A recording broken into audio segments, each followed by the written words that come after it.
بسم الله الرحمن الرحيم. الحمد لله والصلاة والسلام على رسول الله صلى الله عليه وسلم.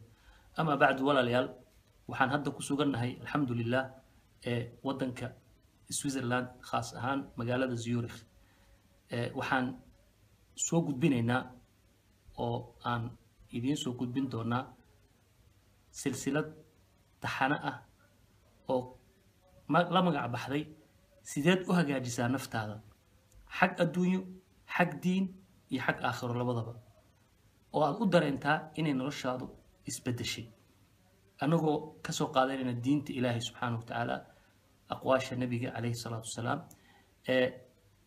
waxaan ku soo gudbin doonaa tixanahaas taabanaya arrimo badan oo noloshaada ah qofkii tusaalooyinkaas qaatana noloshiisa uu ka dareemi doono isbedel weyn oo xagga adduunyo iyo xagga aakhiraba ah marka waxaan ku soo gudbin doonaa Facebook qolka tubta toosan YouTube ka mahad MCC. والسلام عليكم ورحمة الله وبركاته.